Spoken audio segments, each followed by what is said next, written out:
Muy buenas tardes. Competencia de la ingeniería regional en la recuperación de empresas post-terremoto 27 es lo que nos convoca esta tarde desde la región del Biobío. Contaremos con 3 destacados ingenieros: Mauricio Linderman, capitán de navío, ingeniero naval, administrador de la planta Smart Talcahuano; con Bolívar Ruiz, ingeniero civil metalúrgico, ingeniero de NAP Biobío; Jean-Paul Soré, ingeniero civil industrial, jefe de ingeniería de CAP Acero. 3 especialidades que nos mostrarán ingeniería aplicada para enfrentar la recuperación de estas empresas a la producción post-terremoto. Más de 11 años han transcurrido desde el terremoto del 27F, evento sísmico que afectó con particular fuerza a las regiones de Maule y Biobío. Chile es un país con una larga historia sísmica, qué duda cabe. Cada habitante de nuestro país vivirá al menos 2 terremotos significativos durante su vida, lo que trae grandes desafíos para la ingeniería y para las normas constructivas para afrontar los desafíos de un territorio donde tiembla diariamente, a su vez que enfrentamos una diversidad de climas. Es por ello que este tema es y será un aprendizaje constante para el rubro, así como un ámbito donde tenemos un enorme desafío, tal como indicó hace algunos años Sergio Contreras, vicepresidente del Colegio de Ingenieros, abro comillas: compartir con los ingenieros, especialmente estructurales, la información adquirida para mejorar la calidad del diseño e ingeniería sísmica. Antes de dejar al expositor, comandante Mauricio Linderman, les solicito que dejen sus preguntas en el icono de preguntas y respuestas. Caso destacable de SASMAR: las instalaciones de los astilleros y maestranzas de la Armada en Talcahuano fueron una de las infraestructuras a nivel regional y nacional que sufrieron grandes daños por el terremoto y posterior tsunami. Según informó el entonces comandante en jefe de la Armada, almirante Edmundo González, en las horas posteriores al 27F, los costos del 27F para la institución ascendieron a un total de 358 millones de dólares. Para ello, una primera etapa fue limpieza inicial y salvataje de unidades. El paso fue la construcción de las capacidades logísticas mínimas para poder poner en funcionamiento Smart Talcahuano y la base naval. La etapa final del proceso fue la reestructuración de las instalaciones. Fue en esta última donde el aporte disciplinario de la ingeniería fue clave para aportar no solo el objetivo de reparar estructuras y equipamientos perdidos, sino además aprovechar de reestructurar sentido de proyección, vale decir, modernizando y visualizando los desafíos de ASMAR que debía enfrentar en el siglo XXI. Todo esto con la capacidad de su equipo, su dotación de personal de la Talcahuano. Dejo con ustedes al ingeniero Mauricio Linderman. Muchas gracias, Pedro. Voy a conectar la imagen.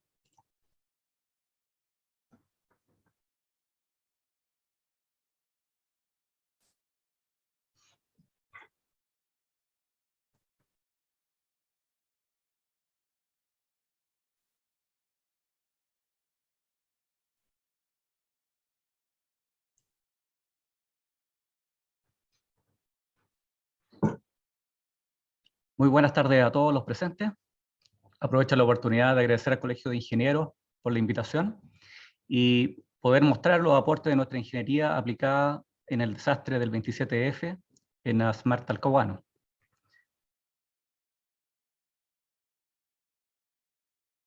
Para aquellos que no nos conozcan, ASMAR son astilleros y maestranzas de la Armada, es una empresa autónoma del Estado de patrimonio propio que está dedicada a la industria de la defensa para reparar, para mantener, construir y modernizar las unidades de la Armada de Chile, además de atender a naves mercantes y pesqueras que lo requieran. La presentación la he separado en 4 puntos, los que trataré de sintetizar y mostrarles la ingeniería aplicada a través de las imágenes de la situación vivida y las operaciones realizadas.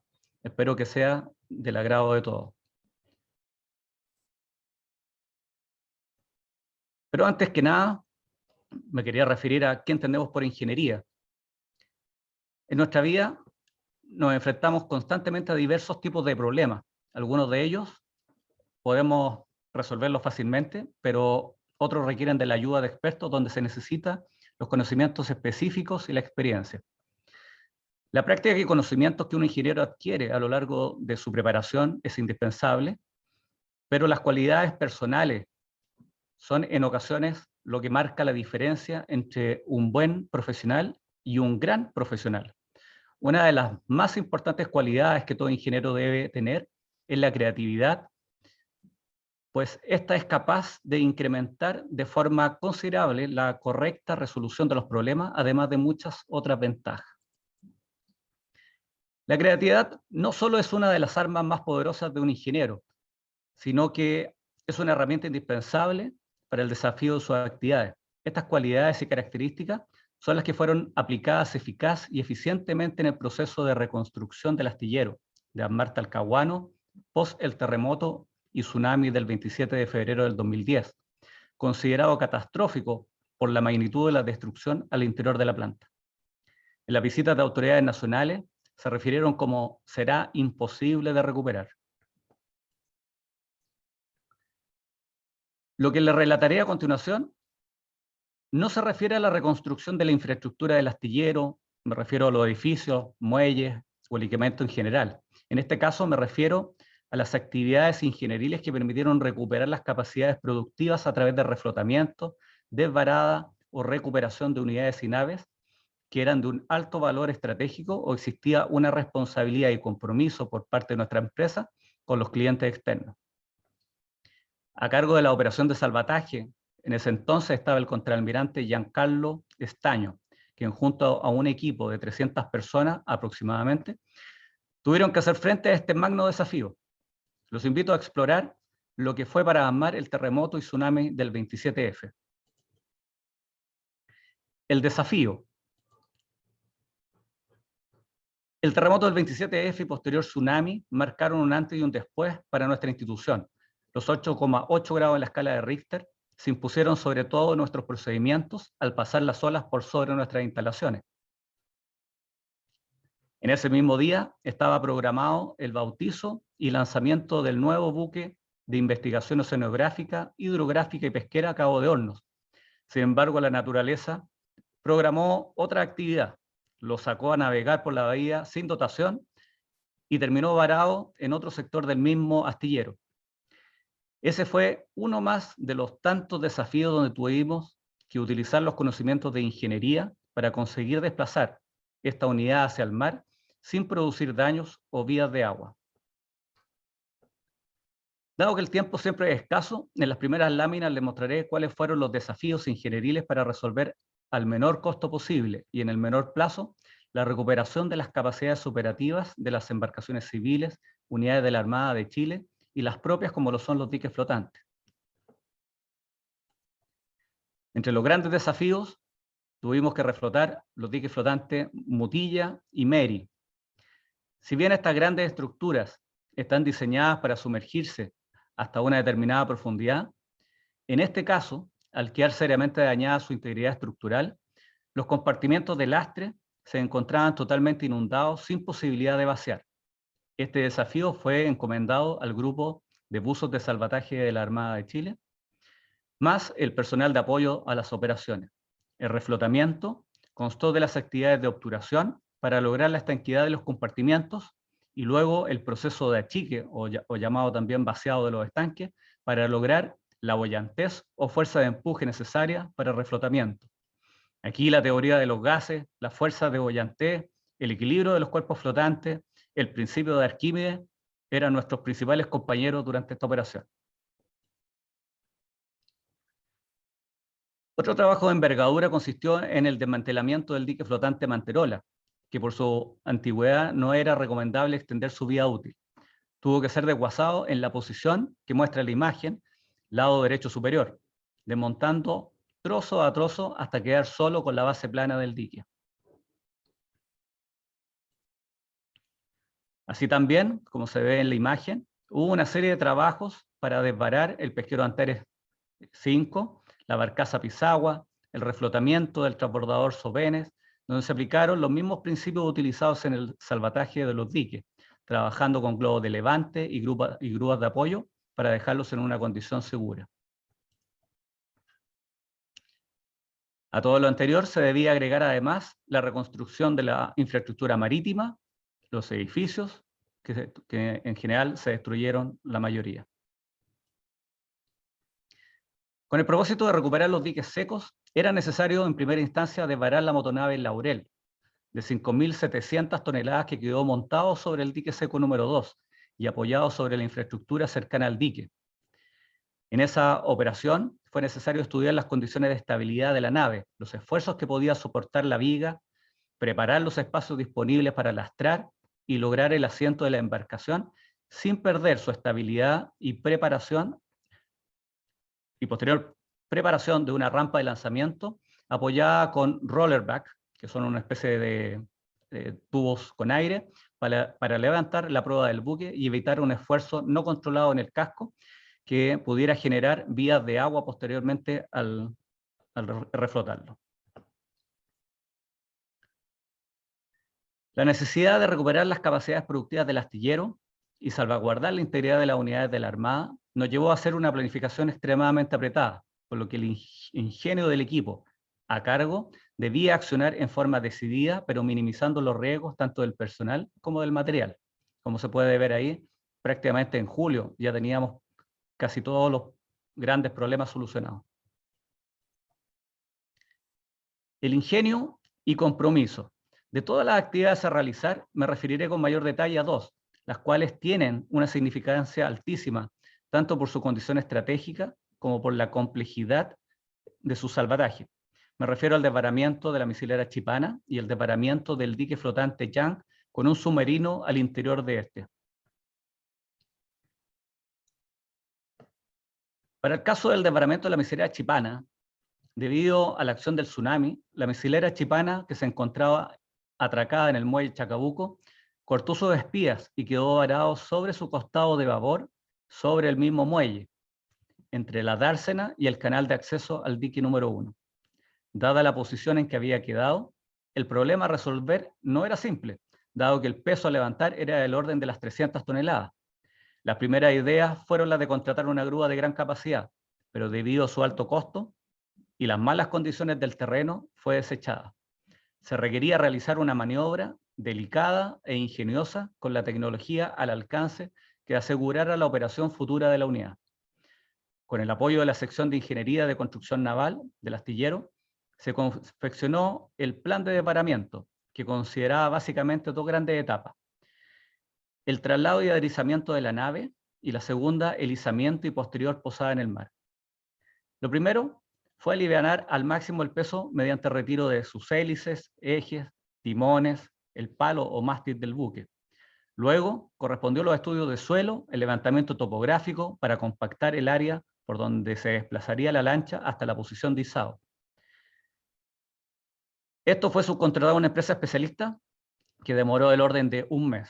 Para evitar las deformaciones estructurales, se realizaron varios cálculos y se determinó desplazarla con un máximo de 15 grados de escora. La lancha se encontraba apoyada en uno de sus costados con 30 grados de escora. Se diseñó un plan que consideró la instalación de estructuras soldadas al casco, que permitieran puntos de apoyo para las gatas hidráulicas, que asegurara el aderezamiento de la nave, para lo cual hubo que determinar los puntos exactos para aplicar las fuerzas sin producir deformaciones estructurales en el casco. Dadas las condiciones del terreno y la posición del centro de gravedad de la lancha, que estaba cercana donde están ubicados los motores propulsores en la popa de la nave, se decidió desplazarla hacia el canal de acceso, que era el lugar más lejano, lo que implicaba un avance de 60 metros lineales. El desplazamiento se realizó a través de tecles neumáticos para arrastrar el casco tomado desde unas vitas que estaban cercanas al canal. Sobre el terreno compactado se instalaron planchas de acero denominadas imadas, sobre la cual se aplicó una capa de grasa que permite en el fondo que otra corrida de planchas hechas firmes con el casco a través de una cama de madera que le llamamos anguila se desplace sobre la imada al igual que fuera un patín. Además, se colocaron perfiles de acero para asegurar que el desplazamiento de la lancha se mantuviera en su sentido longitudinal. Posteriormente, cuando se posicionó cercana al canal de acceso con la proa en el aire, apoyada con su centro de gravedad en la popa, la tomó la grúa Yagana y la dejó en el agua para luego entrar a inspección y reparación en dique.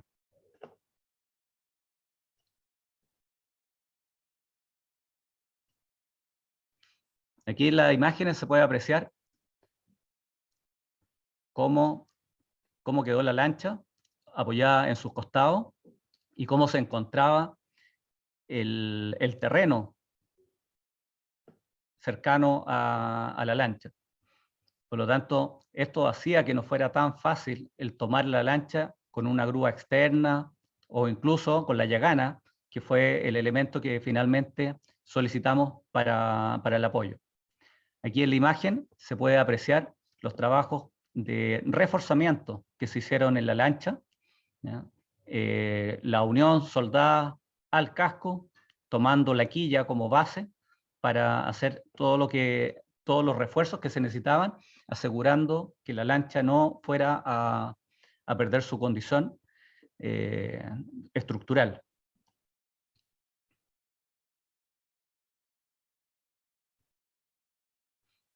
En la imagen aquí se ve en el lado izquierdo, se ven donde se tomaban de las vitas, y está el punto de las gatas hidráulicas, donde se tenía que hacer el esfuerzo necesario para poder tractarla. Esto lo estábamos tractando a través de este sistema que mencionamos, que son las imadas con las anguilas, que es una técnica antigua utilizada para desplazar un equipo de alto peso. ¿Ya? Aquí en la siguiente imagen se pueden ver los rollerback, que son las bolsas de aire que se utilizan para levantar la unidad de manera de tratar de disminuir el roce y mejorar la posición de la lancha. Y en el lado derecho se puede apreciar el sendero que se tuvo que reparar para poder desplazar la lancha hacia el sector del canal de acceso para que posteriormente lo tomara la grúa Yagana. Y aquí finalmente se ve la grúa Yagana tomando la lancha y posicionándola para volverla al mar, donde posteriormente fue llevada a un dique. Finalmente, deseo mostrarles el rescate del submarino Simpson o el rescate del dique flotante Young con un submarino al interior de este, como lo va a mostrar a continuación esta imagen. Aquí en el sector derecho se puede apreciar el dique flotante que está montado sobre el muelle.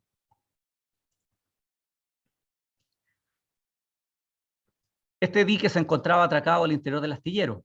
Debido a la fuerza del tsunami, cortó las espidas y quedó a la deriva. Sin embargo, la fuerza del mar lo dejó posteriormente varado con el extremo de proa apoyado sobre el muelle Chacabuco y con su fondo plano incrustado sobre una vita. Un tercio de esta gigantesca estructura se encontraba cargado sobre el muelle, mientras que el resto estaba en el agua moviéndose de acuerdo a las variaciones de la marea. Al interior de este se encontraba el submarino Simpson, el cual estaba en fase avanzada de desarme, debido a su periodo de reparaciones programadas, lo que tenía un impacto importante en su condición de estabilidad. La operación de salvataje debía considerar la desbarada del conjunto dique submarino. La operación de salvataje, esto es debido a que no tenía las condiciones para flotar, ¿ya? En esta imagen se puede apreciar otro submarino, pero para que se vea qué es lo que significa tener un submarino al interior de un dique flotante. Lo primero que se hizo fue asegurar el submarino al interior del dique. apuntalándolo y reforzando su estructura del dique. Se soldó directamente hacia la estructura del dique. Este dique tenía un ángulo de trimado entre 5 y 8 grados, dependiendo de la marea, y una escora de 7 grados a estribor. Al estar el dique con una vita incrustada en su base, generaba una fuerza de reacción que contribuía a que el conjunto dique submarino no se deslizara hacia el agua. Las condiciones del muelle eran deplorables debido a los efectos del terremoto y no otorgaba confiabilidad para maniobras y sostener el peso del conjunto. El peso del submarino eran 943 toneladas y la estructura del dique 690 toneladas. Además, le había que sumarle 100 toneladas más de agua que estaban en un estanque de lastre que estaba inundado. Es decir, el conjunto tenía un peso de 1.733 toneladas, lo que nos daba una fuerza de reacción sobre el muelle equivalente a 820 toneladas. Estos cálculos indicaban que, dadas las condiciones del terreno, las vitas y el dique, era urgente asegurar la estructura hacia tierra. Cada réplica del terremoto recordaba lo inestable de la condición del dique, por lo que a través de aparejos de playa y anclas de mar se instalaron 3 maniobras hacia tierra. Durante la primera semana se reunieron con diferentes empresas especializadas, pero sus costos eran superiores a los 20 millones de dólares, lo que no era factible para nosotros. Se consideraron diferentes alternativas para desvarar: utilizar un dique flotante para levantar el conjunto, hacer una piscina en tierra, como un tipo de dársena, en el sector donde estaba apoyado el dique, y muchas otras ideas. Sin embargo, la decisión final fue hacer una especie de grada de lanzamiento bajo la estructura del dique donde estaba apoyado, considerando que era la más conveniente y la de menor riesgo. Para lo anterior, había que construir la estructura de lanzamiento, girar el dique 42 grados para que éste quedara perpendicular al muelle, eliminar la escora para aumentar la seguridad del submarino y mejorar la condición de trimado para la fase después del lanzamiento. Es importante resaltar que para realizar esta maniobra se realizaron cálculos de validación, estudios de comportamiento de la estructura del dique como viga buque, para determinar cuáles eran los sectores que presentaban un mayor esfuerzo y deflexión. Se determinó que el punto de mayor deflexión y esfuerzo se encontraba en el centro de esta viga, que estaba dentro del límite elástico del material y con un coeficiente de seguridad razonable, por lo que el riesgo de deformación permanente de la estructura durante la maniobra de giro y posteriormente durante el lanzamiento era mínima. Se confeccionó un pivote bajo la estructura que se puede ver en el lado derecho para que sirviera de punto de giro. Este se construyó en los talleres del astillero y se hizo firme a tierra mediante un sistema de anclaje por medio de planchas soldadas y perfiles, además de reforzar el fondo plano del dique. En cada una de las posiciones de amarre para realizar el giro se colocaron cáncamos dobles, calculados a través de método matemático de elementos finitos, técnicas de simulación de software, para determinar los esfuerzos de tracción y de corte. Para apoyar la maniobra se utilizaron remolcadores para tractar y se consideraron las fuerzas del viento, el roce, hidrodinámica. El cálculo final del diagrama de cuerpo libre se obtuvo una fuerza resultante para el giro de la estructura de 15,16 toneladas. Para disminuir el roce se utilizaron rollerback, que debían inflarse al mismo tiempo para disminuir la condición inestable del dique, lo que significó diseñar un colector de aire para alimentar cada roller en forma independiente. Estos ejercían un empuje vertical de 1.200 toneladas, permitiendo distribuir las cargas sobre el fondo del dique. Finalmente, se realizó la maniobra de giro del conjunto, lográndose después de varios intentos, con muchas dificultades, los que fueron sorteados uno a uno. Pero ahora continúa la maniobra para preparar el conjunto a través de una grada de lanzamiento, para lo cual fue necesario cortar el muelle a través de un sistema de poleas y un motor eléctrico, que hacían girar cables de alta revolución con pequeños trozos de acero de alta dureza, cortando por abrasión el cemento o acero sin mayor dificultad. Posteriormente se construyó la grada de acero que se extendería a 2 metros fuera del muelle para producir el deslizamiento suave hacia el mar. Para producir el empuje Del dique hacia el mar se instalaron 2 gatas hidráulicas de 100 toneladas cada una y el resto de la fuerza la pondrían los remolcadores. Así fue como el 14 de julio, después de 138 días, el dique Yang y el submarino retornaron a su condición normal a flote. Terminada la maniobra, lo que más resaltaba era la estructura de lanzamiento que parecía a las que se utilizaban normalmente en construcción naval, pero en este caso la diferencia es que fue construida debajo del dique, con un esfuerzo titánico de cada una de las personas que colaboraron con palas, herramientas, electrodos de soldadura, maniobras de tecle y mucho más.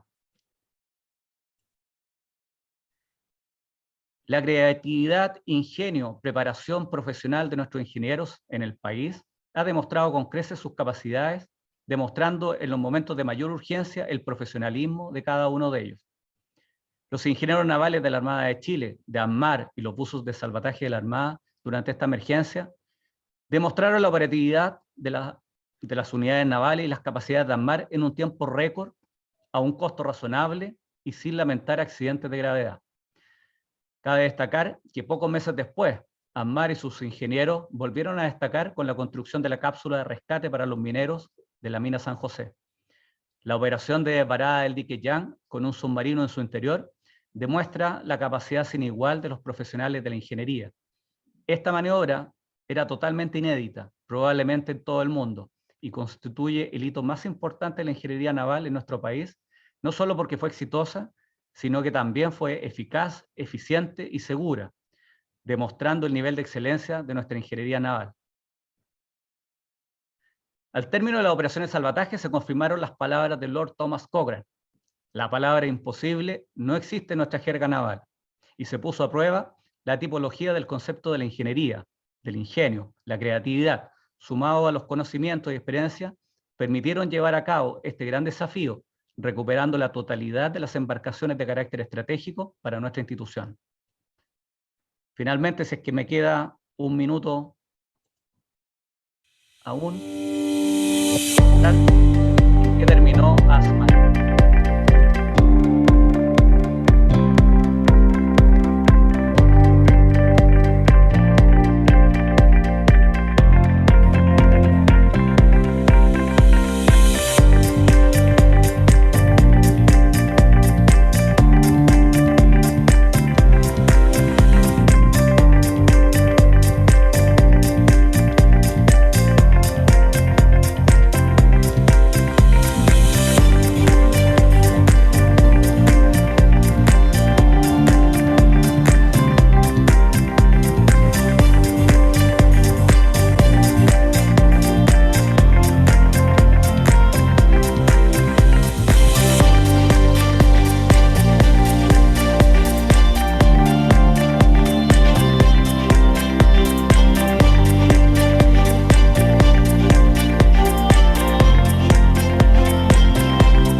Eso es, espero que haya sido una presentación entretenida para todos y que de alguna manera a través de las imágenes les haya podido mostrar cómo se aplica la ingeniería con la creatividad para poder resolver los problemas que nos aquejan. Muchas gracias.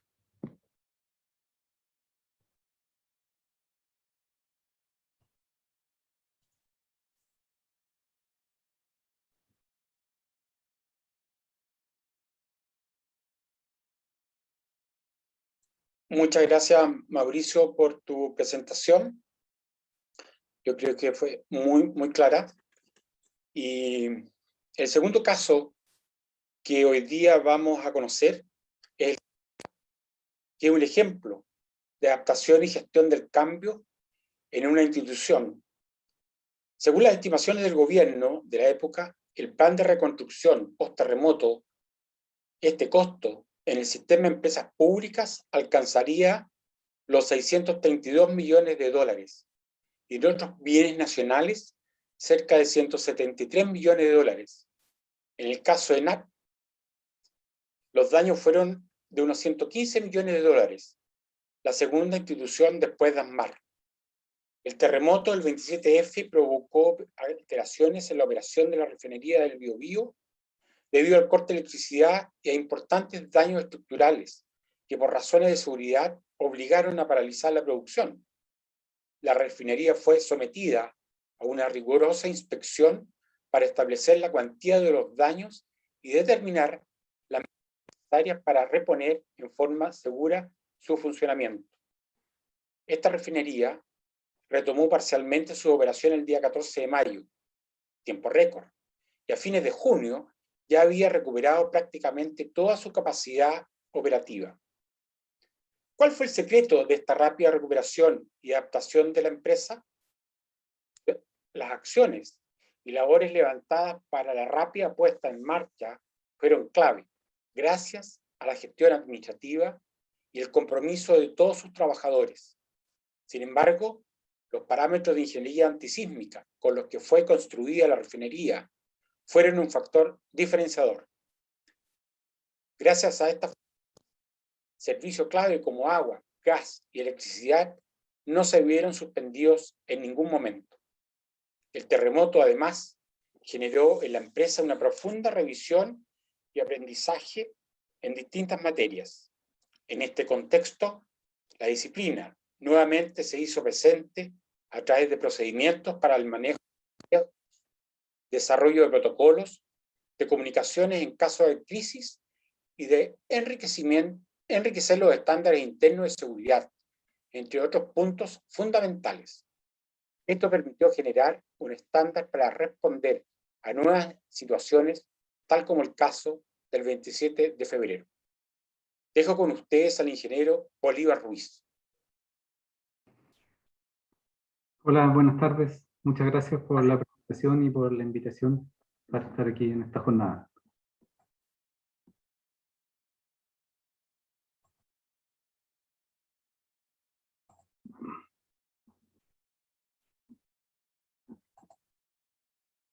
Bueno, en esta presentación les voy a hablar bien en general en un inicio de ENAP.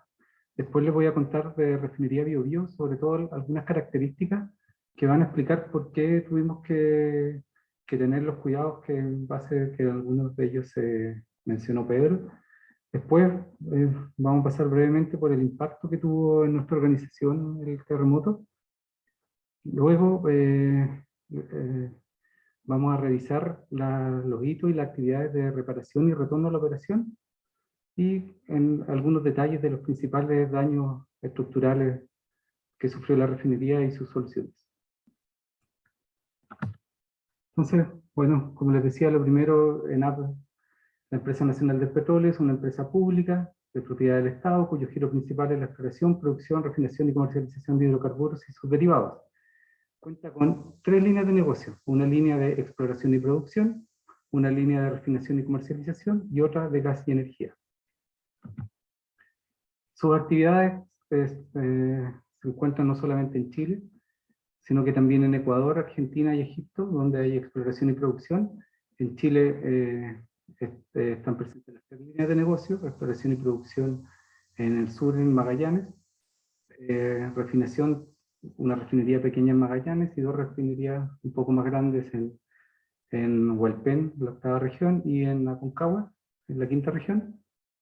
Y también cuenta con una red de oleoducto y distribución entre la refinería Biobío y la refinería Aconcagua, con un punto central en Maipú. Además, en asociación con terceros, ENAP tiene participación en la cogeneradora de gas natural ubicada al costado de la refinería Aconcagua, también una planta de geotermia en Cerro Pabellón, en el norte de Chile, y en Magallanes el Parque Eólico Vientos Patagónicos, y también un proyecto de hidrógeno verde también ubicado en Magallanes. Ahora la refinería Biobío. Aquí en estas fotos se puede ver esto que estoy mostrando acá es la refinería Biobío, está contigua a la comunidad de Hualpén. Esta es la costanera, y acá en esta zona se encuentra la Boca Toma, desde donde la refinería toma agua desde el río Biobío para sus procesos. El agua llega hasta el Cerro Las Pulgas, al otro lado del camino Alenga con respecto a la refinería Bío Bío. Y acá podemos ver dónde están las plantas productivas, acá algunas y otras por acá. Está en la zona de almacenamiento de productos, los tanques atmosféricos. También acá están los tanques presurizados de LPG. Por acá están las plantas de tratamiento de efluentes y las plantas de tratamiento de gases y recuperación de azufre. Aquí hay una vista más general, donde también se incluye el terminal de pasarela marítimo de San Vicente, que a la época del terremoto era un terminal submarino y el terminal de pasarela estaba en construcción.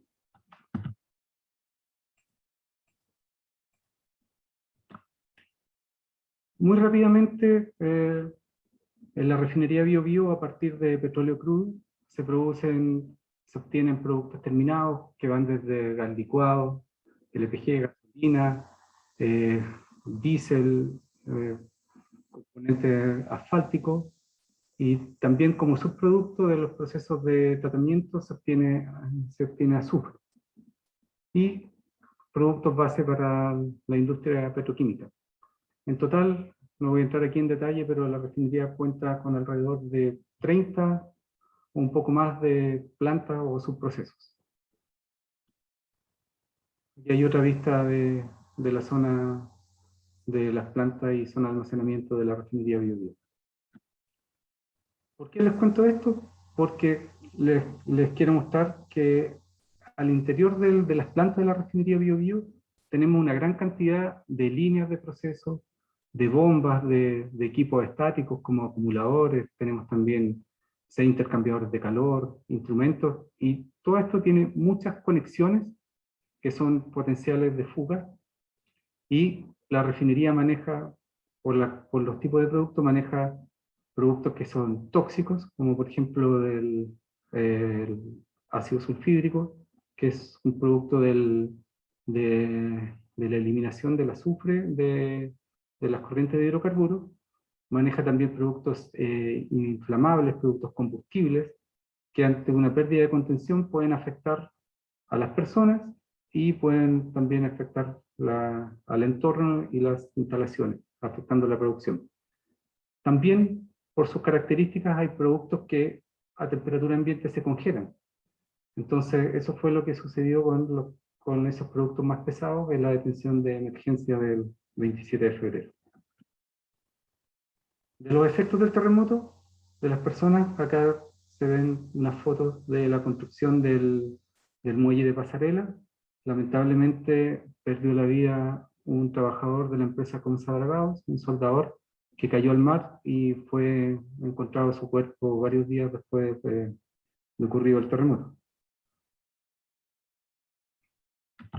También otra afectación a las personas que sufrimos o que provocamos fue a raíz del terremoto. Se rompió una línea del terminal, una línea de crudo del terminal, y eso afectó una casa y una bodega en la caleta Infiernillo, que está al costado del terminal marítimo.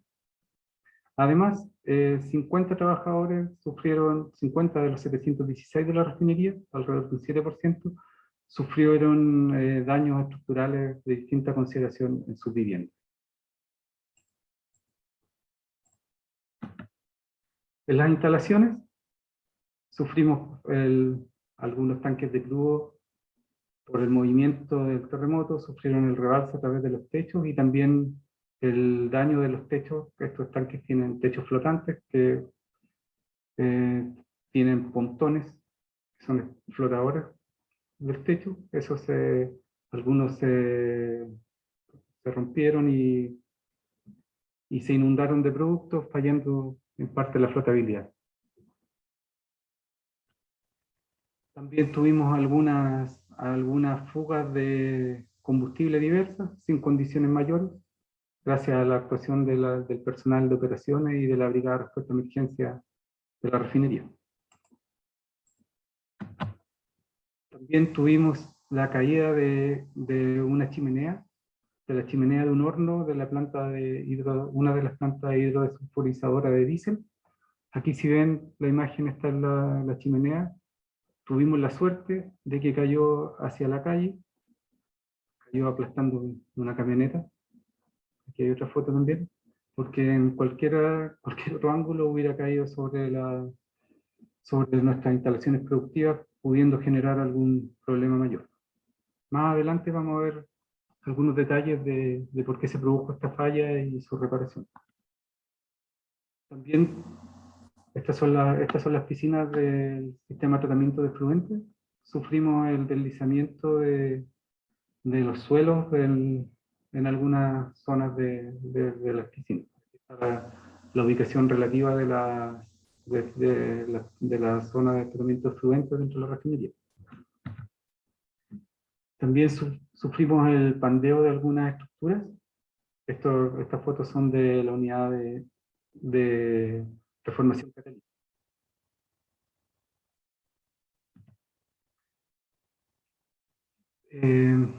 También sufrimos la falla de la estructura de unos aeroenfriadores de la unidad de hidrotratamiento de diésel y nafta de la planta de Coker. No sé si se ve acá que está caído, es el haz tubular de un aeroenfriador. Un aeroenfriador es un intercambiador de calor que tiene tubos, y acá abajo van unos ventiladores y están sobre estructuras. Más adelante también vamos a ver un poco más en detalle las causas de esta falla y la solución. Otro efecto que tuvimos fue en la estructura de las lanzas de corte de la unidad de Coker. Probablemente, esta estructura ustedes puede que la hayan visto, está en toda la esquina de la costanera, y debe ser una de las estructuras, si no la estructura más alta de la refinería.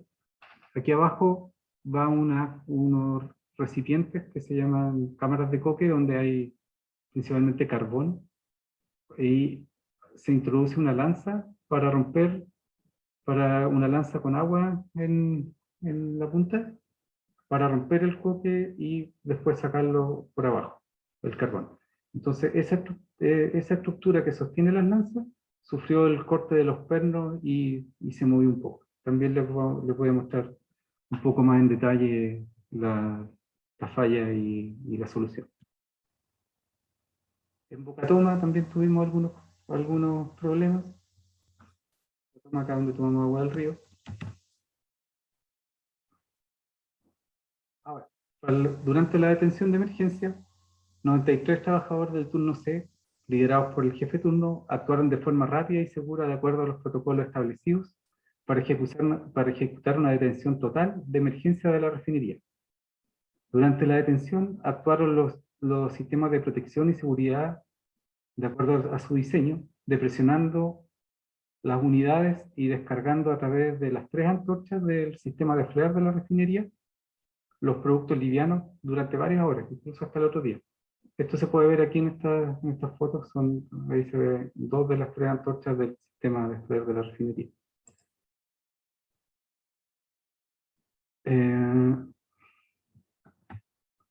También, como les decía, actuó la Brigada de Respuesta de Emergencia. Este es el grupo que está de guardia ese día en la noche.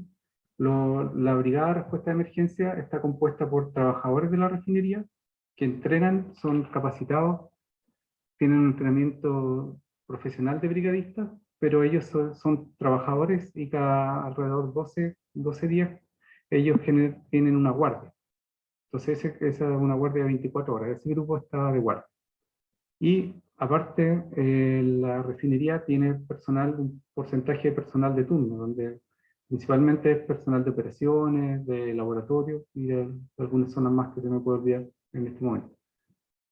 Y ellos son los 93 trabajadores del turno C son los que estaban ese día del terremoto. Aquí pongo esta imagen son de la actual cogeneradora, en esa época Petropower. Actualmente es propiedad de NAP, pero en esa época NAP solo participaba en la sociedad, pero no en la operación ni administración. ¿Por qué? Esto está en la esquina acá de la costanera. ¿Por qué pongo esta foto? Porque la cogeneradora funciona a partir del carbón de la planta de coque, esa que les mostré hace poco, de las lanzas. y genera vapor y electricidad que es inyectada al sistema eléctrico nacional y también alimentaba a la refinería. Estas imágenes de acá corresponden a las torres de enfriamiento de la planta de cogeneración. Esto estuvo más de un año fuera de servicio. Entonces, eso significó que la refinería quedara alimentada directamente en esa época del, actualmente, el CEN. Durante la emergencia también habían 3 buquetanques que estaban conectados en los terminales, en el terminal marítimo, o sea, perdón, terminal submarino en esa época de NAP, y también en el terminal abastible. Entonces fueron enviados hacia al mar para prevenir consecuencias asociadas a un posible tsunami según los protocolos.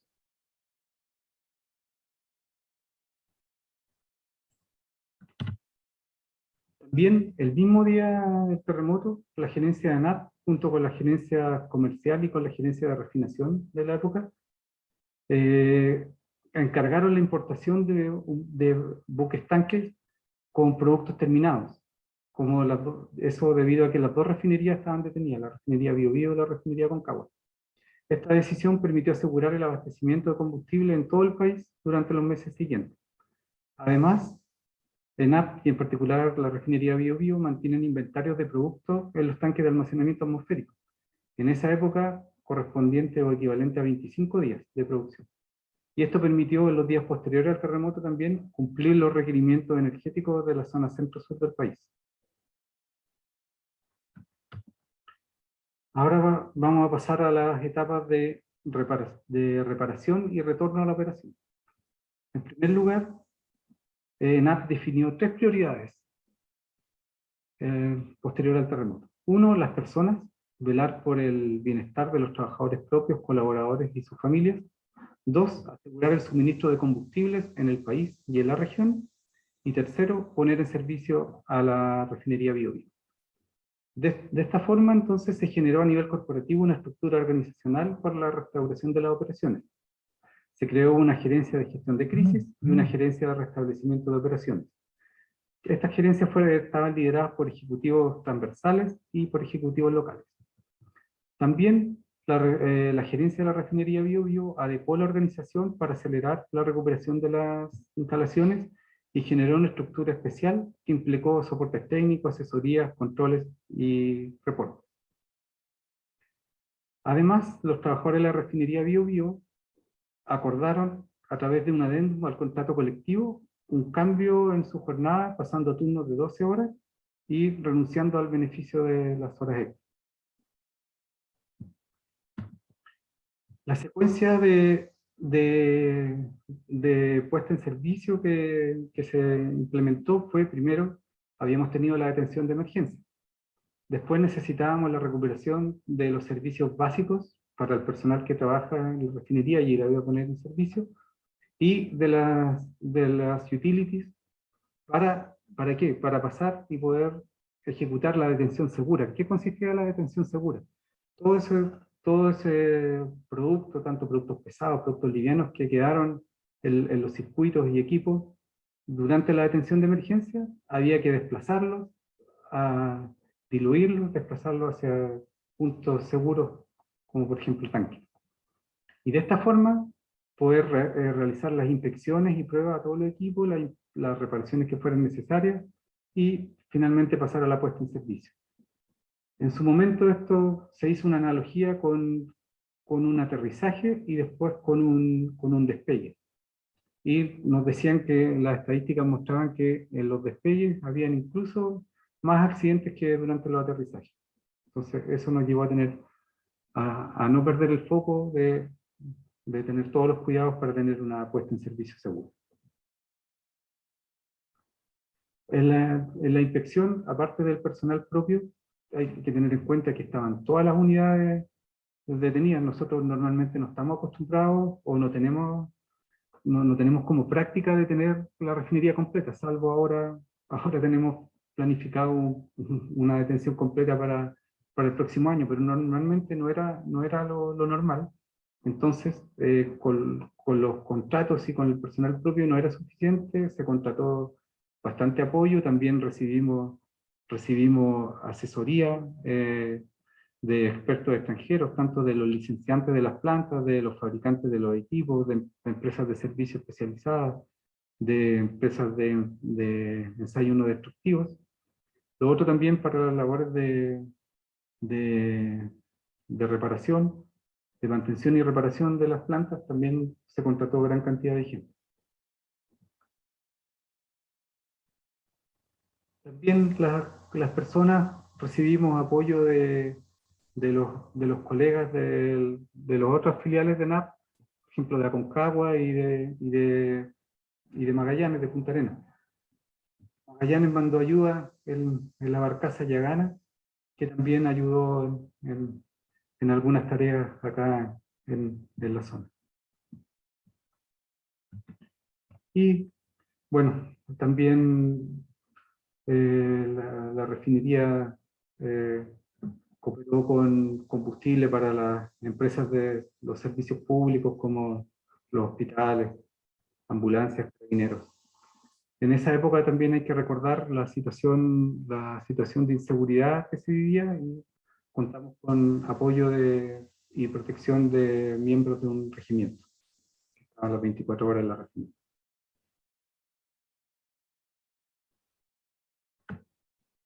Ahora les voy a mostrar en un poco más de detalle, como les dije, de algunas de las fallas estructurales principales que tuvimos. Por ejemplo, tuvimos pandeo de elementos estructurales, corte de pernos de conexión, colapso de columnas y deslizamiento de suelo. Aquí está aquí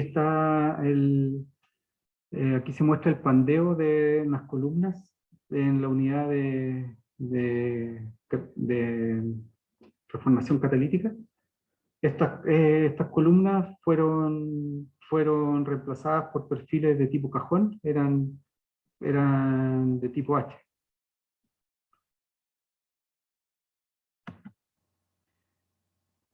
Esta es la unidad de Cocker, esta es la estructura, la torre de la lanza de corte. Aquí arriba se ve el diseño original que produjo a través de los esfuerzos o debido a los esfuerzos de corte, y a que los pernos, después hicimos ensayos y no satisfacían las propiedades, las características de diseño. Esos pernos se cortaron y esa torre se movió un poco, entonces se estableció un nuevo diseño con una llave de corte, es decir, una solución que ayuda a resistir los esfuerzos de corte, y además se agregó una nueva corrida de pernos. En la unidad de FDS, que fue donde se cayó la chimenea del horno, acá también se modificó, también la falla se debió a que los pernos no satisfacían las propiedades de diseño, o sea, eran pernos de menor calidad a lo que debían tener, pero de todos modos se mejoró el diseño de las conexiones apernadas entre los módulos, modificando las dimensiones de los pernos y de la placa, de las caras de los flanges. En la unidad de HDT, donde las columnas de soportación de la estructura se movieron y se cayeron, se mejoró el diseño agregando diagonales y también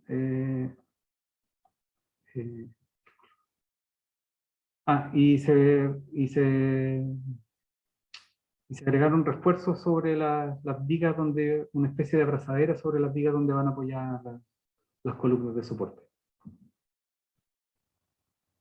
En las piscinas del sistema de tratamiento de efluentes tuvimos deslizamiento de suelos y se realizó un reemplazo de los suelos agregando material de demolición.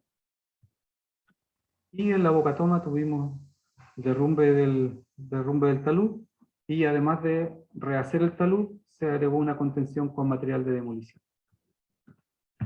Eso respecto a las principales daños y su reparación.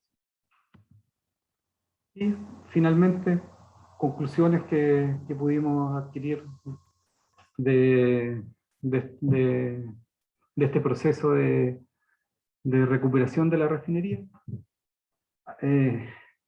La primera conclusión es que la refinería Bío Bío cuenta con un plan de respuesta a emergencia eficaz, eficiente, seguro y con un alto compromiso del personal de turno y de la Brigada de Respuesta a Emergencia, que cuenta con protocolos y con un entrenamiento bien completo. También actuaron según lo previsto los sistemas de protección, detención y de alivio de gases, y aquí por eso pongo esta foto, por su diseño, calidad de construcción y mantenciones periódicas, las instalaciones soportaron en general bastante bien el sismo. Si bien les mostré fotos de varios problemas, no fue la generalidad de la refinería. Esta foto es de la etapa de construcción de la refinería del año 1966, que es posterior al terremoto del año 1960 de la zona. Entonces, existía el conocimiento y el cuidado respecto a lo que podía ocurrir con un terremoto. También las personas de esta organización mostraron sus mejores cualidades durante la recuperación, además de un gran compromiso con la empresa. La verdad es que estábamos todos preocupados y queríamos seguir teniendo trabajo, entonces eso fue un gran incentivo para trabajar hasta que la refinería fue puesta en servicio. Tal como dijo Pedro en la presentación, la totalidad a los 4 meses del terremoto. Y finalmente les quería contar que una empresa canadiense realizó un estudio donde modeló los últimos 4 tsunamis de la región, de la zona, y concluyó que en la ubicación en que estaba la refinería Bío Bío, al menos en ninguno de esos tsunamis, no fue afectada y no debería haberse afectada por ninguna razón. Esa es la información que tenía preparada. Gracias por su atención. Muchas gracias, Bolívar, por tu presentación. Vamos a la tercera. Terremoto, una de las empresas más grandes de la región, Capacero, enfrentaba un panorama desolador. Los daños provocados por el terremoto esa madrugada eran tan grandes que muchos dudaron de la continuidad de la empresa. Sin embargo, con el aporte ingenieril, ayudó a movilizar la capacidad de resiliencia y de adaptación de la organización. La gestión del conocimiento en la empresa y la capacidad para gestionar el cambio interno fueron claves para que la empresa se levantara y volviera a producir, incluso antes de lo inicialmente pronosticado.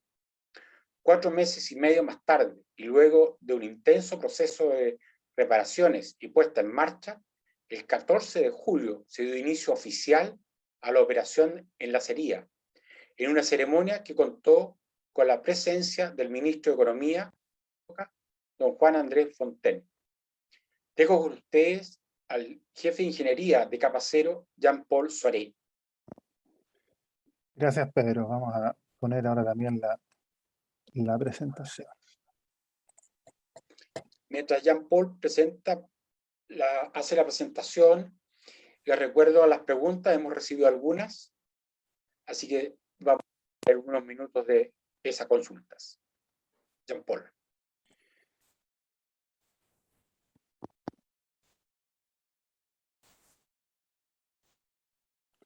¿Se ve ella? Esperemos que sí. Sí, sí.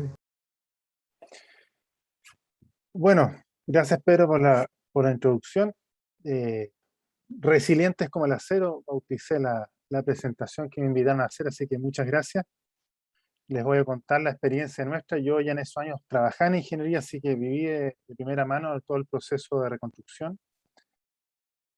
Vamos a ver una agenda en 3 actos, lo que es las 3:34 y las siguientes horas inmediatas, la resiliencia y la reconstrucción, y algunas reflexiones interesantes desde el mundo de la ingeniería dura y blanda, y las dos son importantes para llevar a cabo este proceso. Primero, eso sí, brevemente, La cirúrgica Huachipato, yo creo que los de la zona, muchos la conocen, otros no. Es una cirúrgica integrada, produce acero a partir de minerales extraídos del norte de Chile, en su principal parte. Reduce y refina los minerales, obtiene el acero que hoy día se produce en formas largas, y en esos años también se producía en forma plano. Quería mostrarles planos y documentos de la planta, pero en realidad son un poco fósiles, así que yo creo que vamos a cambiarnos a este video que tenemos, que muestra rápidamente lo que es la siderúrgica en una vista general. La planta es de 4,5 kilómetros de largo, o sea, estamos hablando de una instalación grande, 450 hectáreas más o menos.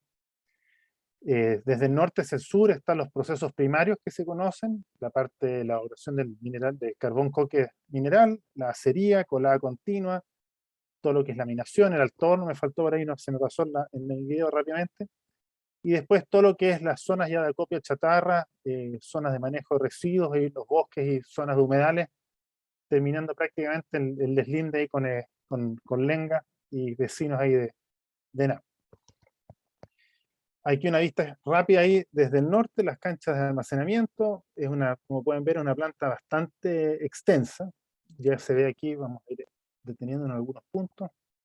Ahí está el muelle con las 2 torres de descarga que tenemos en funcionamiento hoy día. Habían 3 antes, pero la que está fuera de servicio ya la terminamos de demoler después del terremoto. Esta es la batería de la planta de coque, donde se produce a partir de carbón mineral, se destila y se genera lo que es el carbón coque.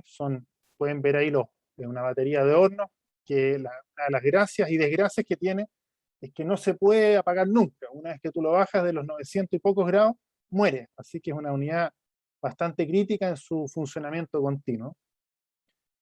Los altos hornos, el más antiguo del año ya 49, el otro ya de los 60, 2 unidades clásicas en lo que es la reducción del mineral para obtener el radio.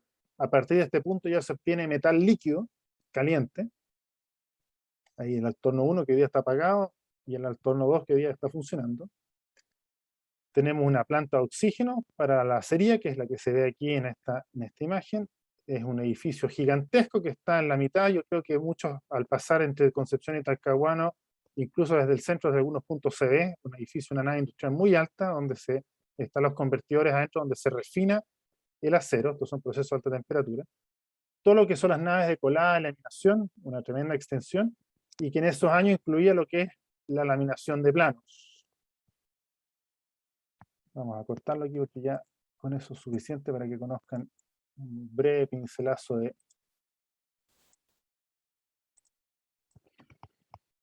la empresa.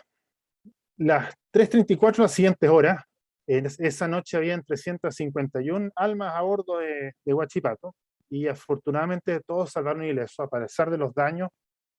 Y como mencionaban, la bahía nuestra, que afortunadamente no ha sufrido históricamente, también lo investigué yo después de un tiempo y parece que los registros muestran que los tsunamis nunca han entrado a esta bahía. Yo busqué alguna vez los factores de diseño Huachipato y resulta que no se consideró el tema de los tsunamis, hasta el tema de la ubicación, que la bahía es abrigada, pero lo de los tsunamis fue un azar nomás de que no entrara el agua por nuestro lado. Si el agua hubiese entrado, al igual que en Talcahuano, por la bahía San Vicente, los daños hubiesen sido totales y ahí no había vuelta atrás. O sea, el contacto del agua con metal caliente hubiese generado explosiones que hubiesen sido ya prácticamente imposibles de reparar dentro de un plazo y de costo razonable. Así que tuvimos fortuna de que el agua no entró por el lado de nosotros. Algunos relatos, estos los voy a comentar sin fotos, son unos relatos cortos que creo que, al igual que uno con la historia de los terremotos, que nos va escuchando el pasado, de que las cosas que van sucediendo, estos son relatos que no están escritos en ninguna parte y que uno los recopiló ahí en base a conversación con gente en terreno. Son súper cortitos y que se los voy a contar. Uno es el tema del muelle, las torres carga, que se pueden a imaginar que los operadores arriba dentro de la cabina zamarreándose con violencia. Uno de ellos que se sujetó a las palancas de control y las llegó a quebrar. Después lograron bajar a salvo. La bahía, que dicen los que están de turno que habían como unos remolinos de agua, que se retiró el mar un poco, y el buque que quedó tocando fondo, el que estaba ahí en ese minuto descargándose, quedó varado, y el capitán, en cuanto volvió el agua, dicen que dio instrucción inmediata de zarpe, cortó espías y todo, y sucedió de que la grúa estaba con el capacho dentro de la bodega del barco, y la grúa que teníamos, la número 3, que está a 9 paquete del año 2008, que no había de hecho sufrido ningún daño por el sismo mismo, fue llevada arrastrada por el barco, los vamos a ver después las fotos, y rompió todos sus mecanismos de accionamiento y dobló la viga principal. Otro relato ahí de la acería es el edificio grande que les mostré, que en la noche cortó la luz, los generadores funcionaban, entraban o salían de acción. Una gran cantidad de polvo que había acumulado de años, décadas de operación entre medio de las vigas, cayó, generando una laminilla brillosa que las linternas al final lo único que uno veía era una nube de polvo, veía 1 metro máximo en la punta de la nariz, dicen algunos. Y se escuchaban los focos de la alta nave que en un diseño inadecuado algunos se descolgaban y caían, y era como una lluvia de focos. Eso fue lo que alguna vez un operador me relató. La otra historia interesante que tampoco está escrita es el tema de los altos hornos, una empresa holandesa que conocemos hace años, que es Corus, que nos da asesorías de procesos de alto horno. Llegó a Chile los primeros días después de la emergencia, a ayudarnos con todo lo que es preparación del alto horno para un apagado ya más controlado y después una puesta en servicio más adelante. Y uno de los holandeses no soportó una de las réplicas fuertes que hubo en los primeros días y agarró el primer avión que encontró y se fue de vuelta a Holanda. Y la otra historia que también está escrita por ahí, pero yo creo que ya ha pasado ya con los años, y tomando ahí algunos ribetes ahí de mitos y leyendas, es el tema de la planta Coque, que yo les contaba que no se puede apagar. Es una unidad que después, si baja de los 940 grados aproximadamente, se degradan los ladrillos rectores y la planta queda totalmente apagada.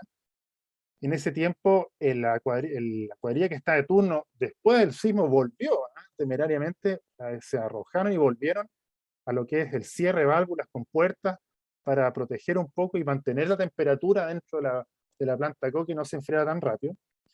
Dicen que Iván Flores, que era el gerente general de la época, llegó también ahí de madrugada rápidamente a la instalación, y junto con una brigada ahí de los operadores de planta Coque se dispusieron a entrar a los sótanos de la planta Coque, a cerrar con puertas y válvulas ahí, con puras linternas nomás, en oscuridad total y con los zamarrones ahí de las réplicas. Esas son algunas historias, quizás no tan ingenieriles, pero muy interesantes de lo que sucedió.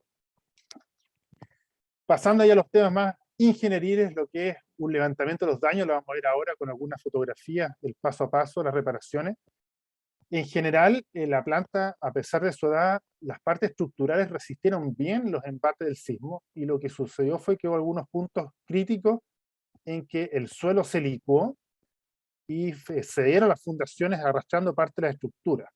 Eso es lo que sucedió en los bines al tono, que los vamos a ver, y en la cerilla con un hundimiento que hubo. El muelle o el corte de los pilotos estructurales, que actuaron como alguna especie de fusible para el movimiento del muelle. Vamos a ver el derribo de la torre 2, y casi que se cae al agua, estuvo ahí colgando un hilo. Y lo que les relaté es la pluma de la torre de descarga 3, con su destrucción de los mecanismos debido al tirón del barco. La planta de Coque, también sufrimos por el desrielo de la máquina cargadora, dejó fuera activada por varios días la planta de Coque. Los altos hornos, el colapso de los vines, algunos ductos, la caída que fue uno de los daños más espectaculares de la planta, y que fue la caída al tope del altono, que quedó colgando ahí de un hilo igual. Y en la serie lo que es el hundimiento de vía férrea, columnas y colapso de la correa de adiciones. Hay una larga lista de otros daños de fallas suelo en la planta LPC, estiramiento pernos, pero vamos a ver algunas fotos seleccionadas de los daños principales. El término resiliencia, que aquí es como un juego de palabras que atañe ahí a lo que es la capacidad de adaptación de las personas o los seres vivos ante estos agentes de la naturaleza, o también la resiliencia al acero, que uno lo exige y después vuelve a su estado inicial, que es lo que nosotros logramos conseguir con la reconstrucción de la planta. Tal como dijo Pedro, en un minuto se pensó que iba a ser irreparable. Yo debo confesar que cuando entré en la planta después del terremoto pensé que íbamos a estar al menos 9 meses detenidos, y después en tiempo récord vamos a ver algunos factores que ayudaron a esto, logramos sacar adelante el tremendo desafío de parar la planta en poco tiempo. Aquí hay una foto ahí muy buena de Iván Flores en ese minuto en el cuartel general de la reconstrucción, ahí, yo creo que no se dio cuenta cuando se la tomaron, y era una situación estresante. Se habló en algún minuto de que no se iba a poder recuperar, pero hubo trabajo de toda la gente que está de turno en asegurar equipamiento, cierre de llaves, válvulas, cañerías, líneas, Después todo lo que es afianzar de emergencia las primeras horas, algunas estructuras que están un poco débiles. Lo más crítico era recuperar suministros básicos. Hubo ahí roturas de la matriz de agua que nosotros la alimentamos del río, una matriz que corre por la mitad de la planta que se rajó y dejó un charco de agua ahí espectacular. Todo lo que es la alimentación de gas y electricidad igual que había que recuperarlo rápido.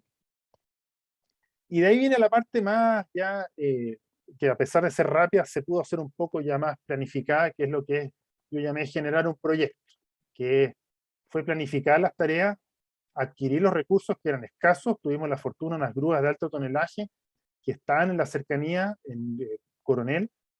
El problema es que los puentes estaban fuera de servicio mucho y la grúa tuvo que darse una vuelta por Los Ángeles para volver a Concepción, pero llegó finalmente. Y todo lo que fue la ejecución y control de los trabajos para cumplir con esta meta desafiante que desde el primer día se dijo 3 meses efectivos, desde que lleguen los suministros, 3 meses y paramos la planta. Ese fue el compromiso y el desafío que nos pusimos. Y por último, también se mencionó en otras presentaciones, un factor muy importante es la parte humana de la emergencia, a pesar de que no voy a entrar en detalle con todo lo que sucedió y con todas las ayudas y todo lo que fue el aporte de la empresa. Sí quiero mencionar el tema del compromiso por transversal de la organización, desde el directorio, los ejecutivos, los trabajadores, los contratistas. A los pocos días del sismo, el directorio completo nos acompañó unas visitas ahí, hay varias fotografías, y Roberto Andraca, que era el presidente del directorio de CAP en esos años, acuñó la frase del Huachipato no se rinde. Así que eso motivó y había un sentido de pertenencia del grupo que permitió sacar esto adelante rápidamente. Y aquí también vamos a hacer una pequeña trampa y nos vamos a cambiar a la presentación con las fotos. Espero que la estén viendo, si no me detienen. Primero el tema crítico, un ejemplo aquí de lo que fue los suministros, lo que era la línea de agua del Cerro Estanque. La línea de agua, los que han visitado Huachipato, corre por debajo de la calle en la avenida principal, entre la entrada a la planta y el semáforo que está en la acería. Se rajó y generó una inundación ahí en la entrada, tan grande incluso que gente de la acería que estaba evacuando pensó que era el mar que se estaba metiendo en la planta. Resultó que era el agua del río del estanque que tenemos en el cerro, que se había vaciado completamente. Hubo toda una tarea ahí de descubrir y reparar la cañería. Tenía ya varias décadas, esta cañería es original de la construcción de Huachipato, fines de los 40. Y de hecho los que visitan Huachipato debían ver que todos molestaban al ingeniero que estuvo a cargo, que le quedó un poco bajada la calle, hay como una bajadita en la calle en esa parte que no quedó a nivel como estaba antes. Uno de los temas más críticos, y nos tuvo en vila, es la planta Coque. Hay un zoom dentro de uno de los hornos vacío ahí de la planta Coque, los refractarios que están brillando ahí sobre 940 grados, que es la temperatura mínima de operación. Ahí está el Coque descargado, la planta ya operando, para mostrarles cómo queda después. Y ahí se ve la planta, vamos a ver si me pueden ver ahí. Ahí se puede ver el desrielo de la planta cargadora, hasta corre por encima de la coquería, una estructura de 150 toneladas que se desrieló, colapsó uno de los bogies de la máquina que tumbaba, sin posibilidad de cargar con carbón, por lo tanto la planta de alguna manera queda detenida en un estado neutro que no le hace bien a la salud de los refractarios. Y hubo un trabajo muy rápido ahí, en conjunto con Javier Cortés, que ha estado en otras oportunidades con nosotros, en que se izó completamente la máquina y se logró enrelear ahí, hay unos bogies reparados ya, con maestranzas locales, y logramos poner en marcha nuevamente lo que quería rápidamente. Algunas imágenes del muelle, esa es la vista general cuando estaban las 3 torres todavía, la torre 1 que es original del inicio de la planta, la torre 2 que es de los años 70 y la torre 3 del 2008 que estaba fresquita para el terremoto. Después de algunos días en las inspecciones se detectó que todos los pilares oblicuos del muelle, algunos originales, otros en la extensión del muelle de los años 60-70, se habían cortado y habían actuado de alguna manera como fusibles. El muelle había culebreado en movimiento longitudinal y fue necesario repararlo. Aquí el trabajo de ingeniería fue hecho en Chile, ahí hay una foto de cerca del pilar cortado, y se hizo unos suples ahí con unas placas de conexión que fueron apernadas a través de la superficie del muelle, una solución bien ingeniosa y que fue rápida de implementar, y nos dejó operativos en buen tiempo lo que era el muelle mismo. Mención aparte, se me olvidó comentarles que estas fotos en general, le mando los saludos a Fred Rudnick, que era el gerente de ingeniería de esa época. Él es fotógrafo aficionado y dejó un gran álbum de fotos ahí que utilicé en esta presentación y que están también en algunos libros, registro del terremoto Huachipato, así que le mando hartos saludos a Fred, que me colgué de todo su registro de su safari fotográfico del terremoto de esos años. Esa es la torre 2, la cámara está incluso engaña porque está un poco chueco el horizonte, está más chueca lo que parece incluso. La torre quedó con cada réplica, parecía que ya se iba a mandar abajo. Los bogies ahí destruidos de la torre.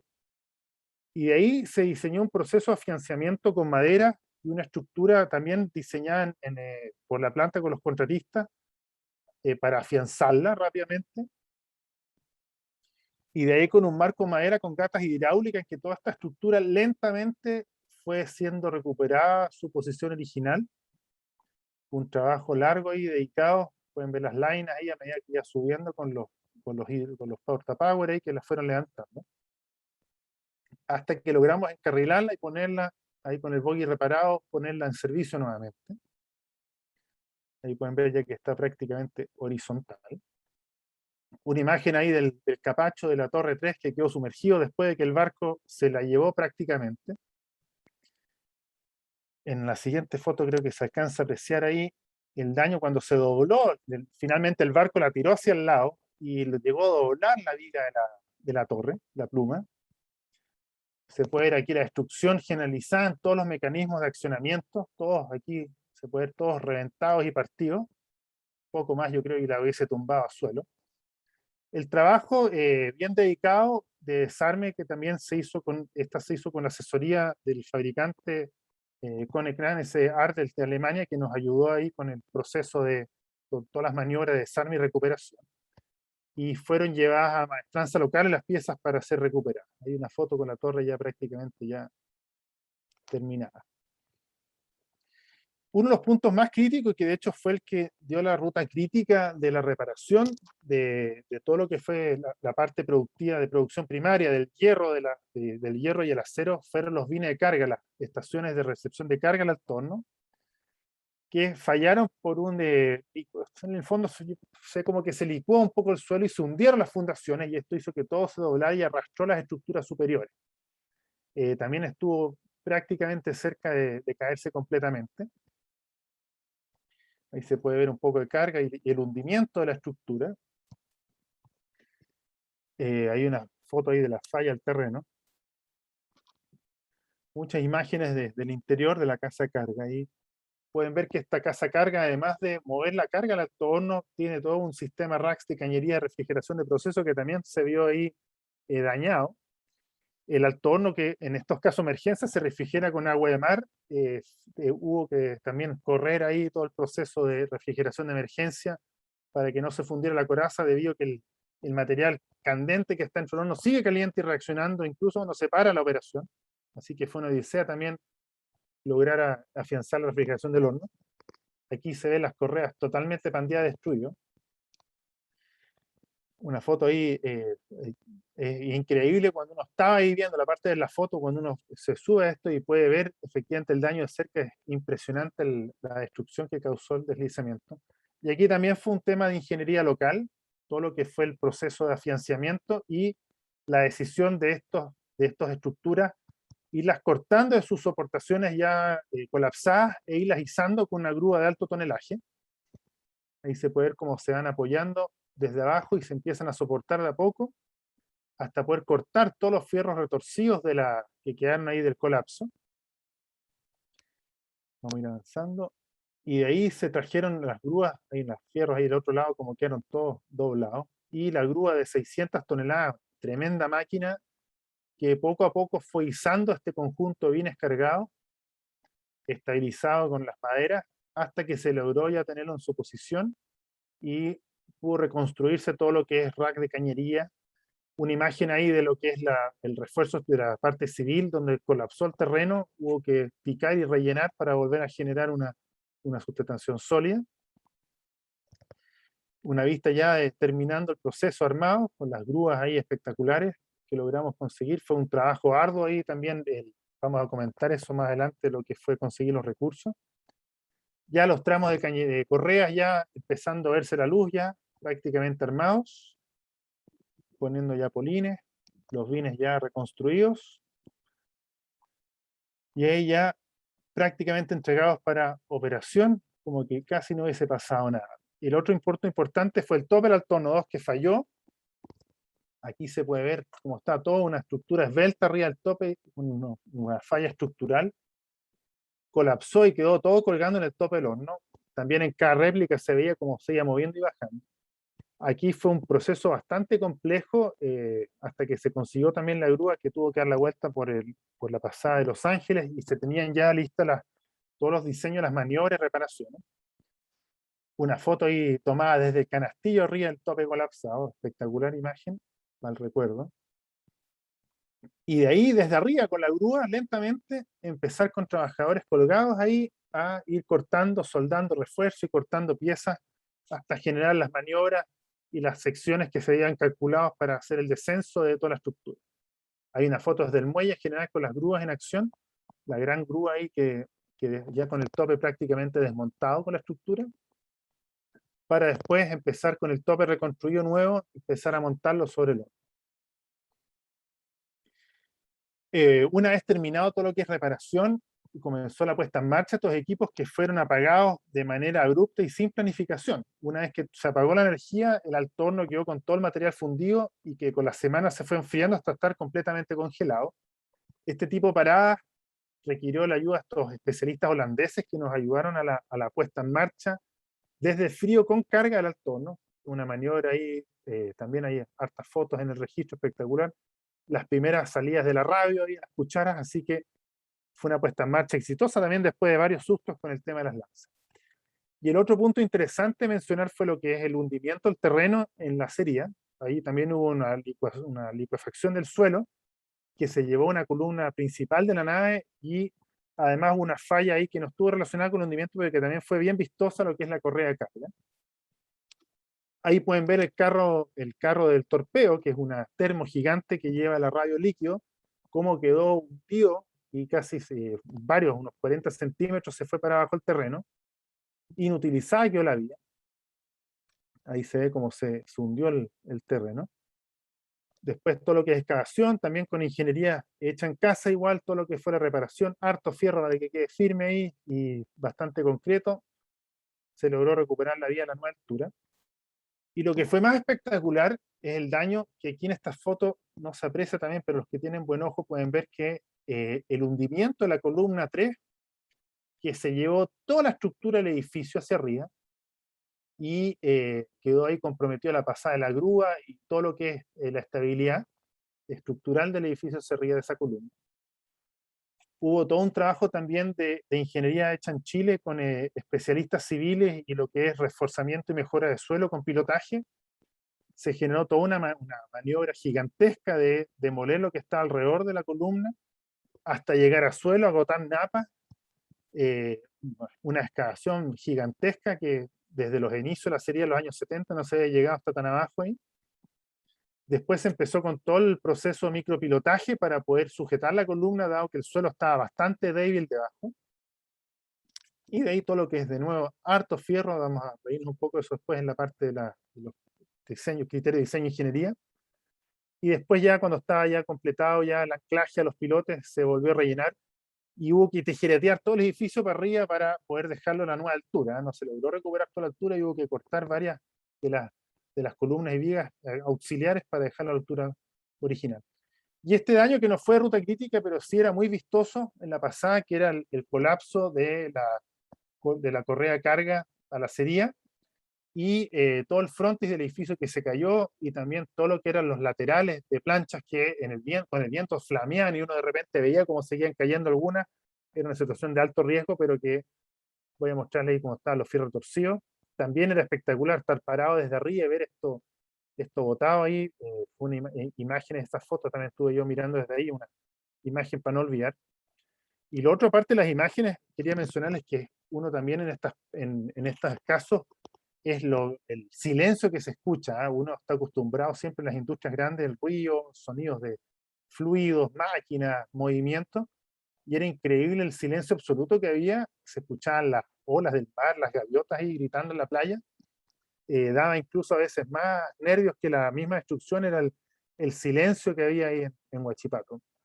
También una faena bien compleja, diseñada para ir desde afuera de la nave, ir despejando lo que eran todos los restos, y de ahí ya lo que es el desmontaje completo y montaje de la correa nueva.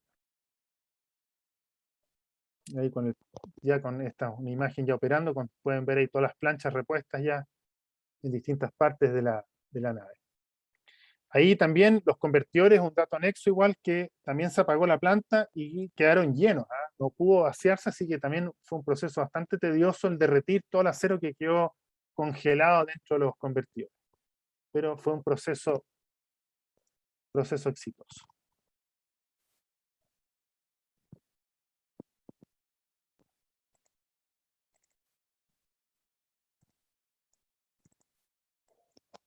Aquí se me está enredando esta cosa. Vamos a ver. Ya, espero que estemos de vuelta a la presentación original. Fue bastante intenso el proceso. Las líneas más rápidas, que eran las líneas terminadoras, se pudieron echar a andar en tiempo récord. El 8 de marzo ya está la línea que cortaba las planchas de Zinc-Alum. De ahí el primer punto importante fue la planta Coque el 22 de abril, con el carro de cargador que se empezó ya a funcionar. Y en junio, tiempo récord, como decía Pedro, lo que es Alto Hornos y Acería, que se logró recuperar y operar. Hay algunas fotos ahí del terminal marítimo con la primera nave que llegó, Alto Horno, Planta Coque y la primera carga de Arrabio ahí nuevo a la Acería. Y para terminar, algunas reflexiones desde la ingeniería tanto dura como blanda. También se mencionó que hay que recordarlo, mucho se les olvida cada cierto tiempo, que Chile es un país increíblemente sísmico. O sea, la periodicidad de los sismos, dado que no todos son mega sismos como este que tuvimos en 2010, pero sí hay terremotos menores que se pueden apareciendo. De hecho, el terremoto del 85, que fue para el día de mi cumpleaños, es un terremoto que está catalogado no de megaterremoto, por lo tanto la zona central todavía tiene energía suficiente para darnos alguna sorpresa en cualquier momento. ¿Para qué hablar del norte grande de Chile, que está completamente maduro y listo para tener un evento histórico, que ya los que pueden ver historias sísmicas van a ver que en Arica y Iquique la historia se repite cada cientos de años? Así que es importante la planta que esté preparada, o sea, tanto lo que es la gente, los procesos, la cultura organizacional de seguridad igual ayudó mucho, la gente sabía qué hacer, apagaron las válvulas y todo, estaban más o menos claros los protocolos, a pesar de que hacía muchos años que nos tocaba un terremoto. Lo otro importante del tema del diseño, proceso y persona. El tema de diseño, muchos se ríen, no sé, por los que trabajan en el proyecto saben que la gente dice, no, ¿por qué tan caro esto? Bueno, que aquí hay que hacer las cosas fuertes porque vienen los sismos y hay que diseñar para soportar. Así que hay que seguir con el tema, hay tecnologías, lo que quieran, pero todavía la vieja escuela de fundar bien y soportar bien se usa bastante en la industria pesada. El tema de los procesos, que hay que diseñarlos con seguridad y no pensar para cuándo, si es que llega un sismo, sino que va a llegar un sismo, así que hay que tener claro la seguridad del proceso. Y también lo que es la capacitación de las personas. El segundo punto es lo que es la disciplina de proyectos, que le llamo yo, que es una mezcla entre lo que es la ingeniería dura y todo lo que es gestión blanda. Todo el tema de planificación, los recursos, dirección, junto con la ingeniería dura, que tiene que funcionar muy bien para que se puedan cumplir las metas, sobre todo los plazos que se habían dado. Aquí la ayuda también estuvo en que cuando uno tiene esta dualidad entre multitarea o recursos exclusivos, dado que la planta está en gran parte parada, yo en ese minuto era el jefe de la especie PMO que teníamos en ingeniería, y tuve la fortuna de trabajar con varios profesionales, ingenieros que estaban desocupados y que me los llevé para generar todo lo que era el plan, seguimiento y control de todas las actividades. Teníamos unas cartas GAN de miles de líneas de largo, que la manejábamos entre varias personas. Y por último, para terminar, una reflexión de lo que es la sintonía organizacional, que es lo que se da cuando una empresa tiene un real objetivo común y que todos lo sienten como urgente y necesario, que en este caso era la reconstrucción de la fuente de trabajo de miles de personas, que es lo que era Huachipato, en ese minuto terremoteado.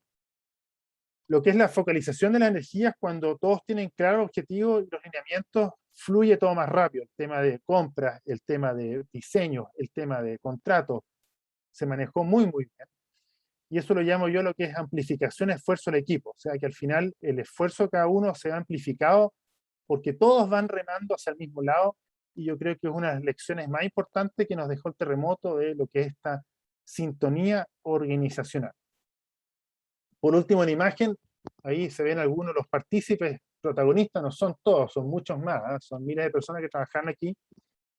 Este es el equipo de Plantacoque, el que de arriba a la izquierda, el que estuvo esa noche y que se dedicó a salvarle la vida a la Plantacoque, incluso poniendo en riesgo la vida propia. El equipo de la gente de seguridad, que fue el que lideró lo que es todo lo que fue la emergencia de evacuación de la planta. Una imagen de la lanza de oxígeno ahí que echó a andar ahí sobrecargado el alto horno. Me di la libertad de dejar una foto aquí del equipo de ingeniería, parte del equipo de ingeniería que fue el que trabajó arduamente en todo lo que fue el proceso de, junto con mantenimiento, operación, en lo que fue el proceso de reconstrucción. Ahí está don Roberto Andraca, que nos fue a visitar un día en estas primeras semanas y que estábamos todos abocados en planificar cómo íbamos allá adelante. De ahí algunas imágenes de estos, como dicen, de estos trabajadores anónimos que estaban ahí colgados, trabajando ahí a todo dar para poder parar las estructuras y reparar todo rápidamente. Y por último hay una foto del equipo completo a Plantacoque, que fue el que sacó adelante toda de recuperar la batería y que al final del día fue el que salvó la continuidad de Huachipato. Así que gracias por la atención, eso es lo que quería compartir. Gracias, Jean-Paul. Hemos recibido varias preguntas y yo creo que por tiempo vamos a ir haciendo un recorrido de ellas y voy a partir por Mauricio Linderman. La pregunta, Mauricio, es la siguiente. En ASMAR, ¿trabajaron con un modelamiento en laboratorio hidráulico para relanzar el dique al mar? ¿Se pudo hacer el trabajo sin aplicar simulación de elementos finitos? Esa es la pregunta, Mauricio. Sí, pero o sea, como mencioné en alguna parte de la presentación, en general acá todo se hizo con simulaciones, aprovechando las capacidades que tiene el Departamento de Construcción Naval, o la Gerencia de Construcción Naval. Ahí se hacen todos los cálculos matemáticos con sistemas de análisis finito. Tenemos también software que nos permiten hacer cálculos de los esfuerzos, de los sistemas neumáticos, hidráulicos. La verdad que la Gerencia de Construcción Naval cuenta con una capacidad tremenda en distintos tipos de rubros para poder hacer las validaciones, hacer los cálculos necesarios y asegurar el éxito en el fondo de la maniobra, ¿ya? Ahora, más allá de lo que tú dices del tema de la aplicación del sistema matemático, aquí yo creo que, un poco como decía Jean-Paul o Bolívar también, aquí es la capacidad humana que fueron de alguna manera los que lograron generar la creatividad para ir armando los sistemas de manera de finalmente crear una solución para poder sacar ese dique, por ejemplo, ¿no?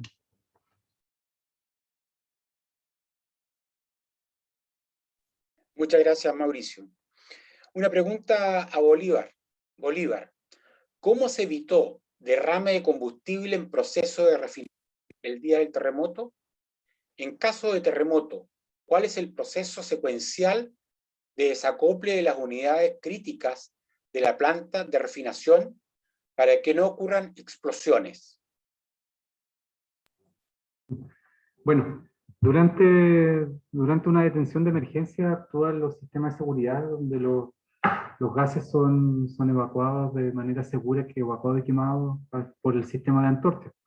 Pero lo que hay que tener en cuenta es que es una detención de emergencia y sobre todo los circuitos con productos líquidos y líquidos más pesados, no todos son son evacuados los tanques completamente, sobre todo por la pérdida de los suministros.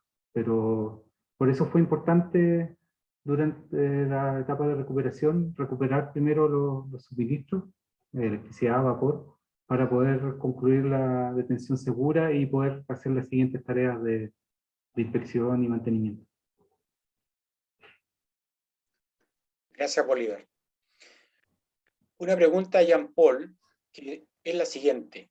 ¿Qué podría comentar respecto al tema de seguros comprometidos y la experiencia recogida? El tema seguro fue un gran tema. Yo estuve indirectamente involucrado como yo era el líder de esta oficina PMO, yo tuve a cargo todo lo que era el registro de recolección de los datos de costo.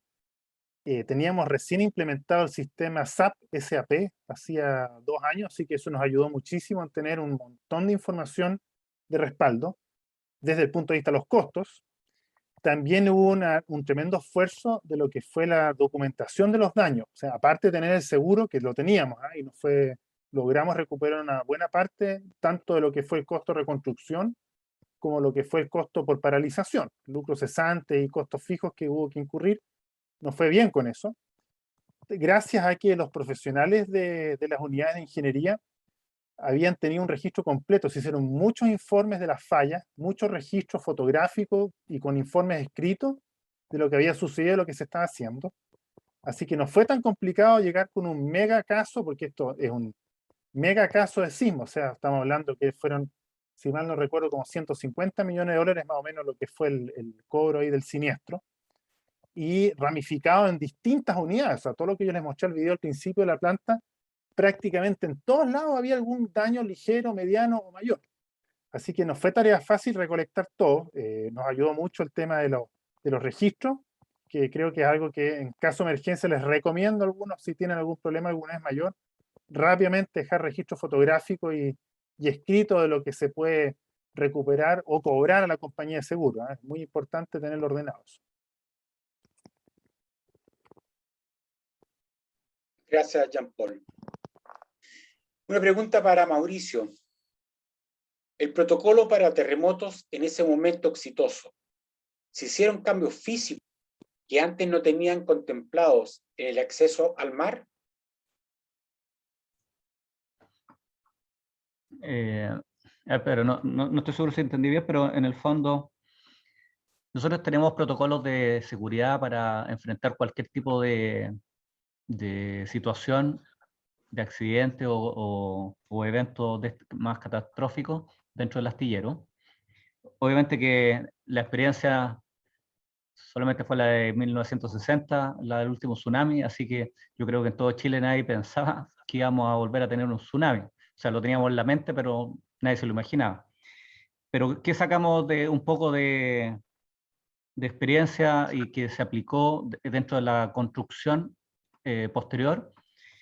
Es que, por ejemplo, todo lo que eran muelles se tuvieron que reconstruir y esos muelles se colocaron unas tapas que son de sobrepresión, de manera que el mar, cuando viene con toda la energía y se mete por debajo de la capa del muelle, escapa por unas tapas de sobrepresión, de manera que no destruya todo el frente marítimo. Esa es una de las experiencias importantes. Otra experiencia que sacamos que tenía que ver con el poder eléctrico, que tuvimos que hacer tremendos trabajos para poder recuperar el poder eléctrico, para volver a colocar las bombas en servicio, para poder achicar los diques y así partir todo el proceso, es que se diseñó una planta generadora eléctrica que está en un segundo nivel, de manera que en caso que pase una ola, pasa por el primer nivel, no hace daño, y los generadores se mantienen en condición operativa para poder alimentar la planta ante una situación como esta. ¿Ya? Y lo otro que, un tercer punto que se aprovechó en la oportunidad de este evento, fue que antes teníamos almacenes repartidos por distintas partes del astillero, y aquí se hizo una concentración de todos los talleres en un gran almacén, lo cual productivamente nos ayuda a mejorar la productividad, la eficiencia, pero también ahí en el fondo nos permite contener todos los elementos principales que se requieren para la reparación. El resto de lo que es el protocolo, obviamente que se fueron mejorando, pero en la práctica yo creo que las experiencias fueron las tres que te acabo de mencionar, que son las principales. Muchas gracias, Mauro. Una pregunta para Bolívar. En el caso presentado, si se podría conocer o destacar firmas de ingeniería chilena que participaron junto a las propias de cada empresa. La verdad que yo no participé directamente con firmas de ingeniería chilena. Participé más bien con empresas que proveían servicios de inspección, o la mayoría extranjeras, o también de cálculos de integridad. Pero empresas de ingeniería para el diseño de las reparaciones, yo al menos no manejo, las podría conseguir con los especialistas del área, pero sí, eh, las, las podemos conseguir, pero yo no manejo los nombres ahora. A ver si, gracias Bolívar. También la misma pregunta a Jean-Paul y también a Mauricio. ¿De qué empresas de ingeniería chilena trabajaron en conjunto con la ingeniería de cada una de las empresas de ustedes? Pueden conocer esas empresas.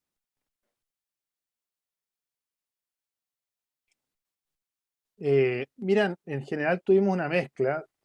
La mayor parte de las reparaciones fueron con empresas chilenas. Tuvimos ayuda de empresas extranjeras, pero fueron focalizadas en lo que fueron procesos distintos que en Chile no existen mucho, que es la planta de coque, altos hornos, que es más como de proceso que de reparación. La parte que fue reparación fue hecha con pura gente, digamos, de Chile, contratistas locales que ya teníamos, de gente que trabajaba con nosotros hace muchos años, además de empresas grandes. La misma Salfa, Comsa, que nos ayudaron, tienen su oficina propia ingeniería, que diseñaron algunos de los detalles de la maniobra. RFA, recuerdo, que es una empresa grande. SK también tiene sus oficinas propia ingeniería. Todo lo que es SIGU nos ayudó también con algo de montaje, no me recuerdo, eso sí, ya fue bastante años, pero SIGU trabajó con nosotros.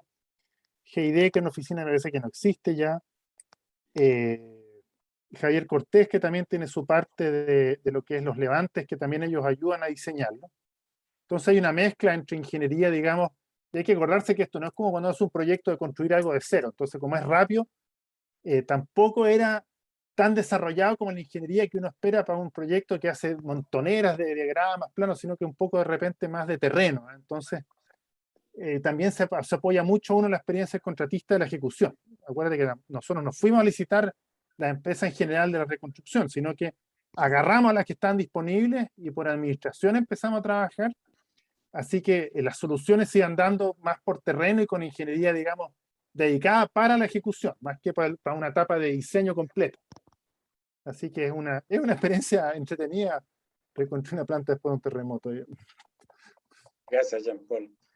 No, si tú puedes comentar qué empresas ingenierías chilenas pudieron trabajar. Ya, Pedro, mira, en general yo tampoco obviamente no tuve la participación directa, no estaba acá en Talcahuano cuando sucedió este evento. Todo lo que tenía que ver con la presentación, que fue en el fondo los salvatajes de las unidades, diques, etcétera, eso principalmente fue con el grupo operativo que formó la Armada, más ASMAR, para todo lo que era salvataje. En lo que era la reparación del astillero, en general lo hizo la misma dotación del astillero, los 2.500 personas más o menos son los que hicieron la limpieza total del astillero, pero lo que eran obras marítimas, la infraestructura, espero no equivocarme, si no me equivoco, normalmente nosotros trabajamos con PRWD, que Altunate, no me acuerdo el nombre completo, pero Vázquez. Vázquez, exactamente. Normalmente ellos que son ingeniería, son los que nos apoyan a hacer todos estos levantamientos, pero en general una de las grandes experiencias que utilizó AMAR en esto fue hacer como un consorcio de reparación donde aplicaban por un lado el seguro, otro las empresas de diseño y otra las empresas de ejecutora de los trabajos, que permitió sacar el proyecto a un costo bastante aceptable y en un plazo bastante corto. Eso es lo que te podría comentar, Pedro. Gracias, Mauricio. Un comentario que hace un gerente de una de las empresas que estaba en ese momento en ese liderazgo, en una de las empresas que ustedes representan. Y dice lo siguiente: como experiencia, parecería razonable compartir entre las 3 empresas la información de estudios que realizó ENAP y que podría ser de interés de las 3 empresas para casos futuros. Ese comentario lo hace Alfonso Yáñez, que era el gerente de ENAP en ese momento, así que te quedas con el tema ahí, con el encargo de poder compartir ese estudio si es que es posible. Ya, ¿eh? Mira, nos quedan algunos minutos, Bolívar, y dejo tu comentario a raíz de esta recomendación que hace Alfonso Yáñez. Sí, el estudio lo tenemos, por mí no hay problema. Tendría que confirmar la autorización del gerente de la planta, el gerente actual, pero yo no creo que haya inconveniente. Gracias, Bolívar. Mira, le voy a hacer una última pregunta a cada uno de ustedes. Parto con Mauricio. ¿El sistema de transporte concreto mostrado con cable es de planta o lo contrataron a empresa especializada? Fue contratado a una empresa especializada. Lamentablemente no me sé el nombre de la empresa, pero fue uno de los diseños que andábamos buscando porque necesitábamos hacer un corte perfecto en un sector bien delimitado con poco espacio, ¿ya? Pero justamente de una empresa externa. ¿Sí? Gracias, Mauricio. Bolívar, ¿qué cambios principales han implementado en preparación para el siguiente terremoto?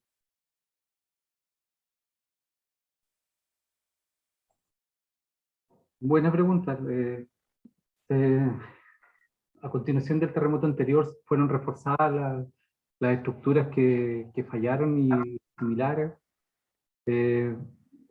Otra cosa que se reforzó fue el tema de las comunicaciones, y no sé si todavía se seguirá manteniendo, pero en el tema de las personas, de tener como los planes, para tener tranquilidad, como los planes, por ejemplo, de comunicarse o de juntarse con sus familiares.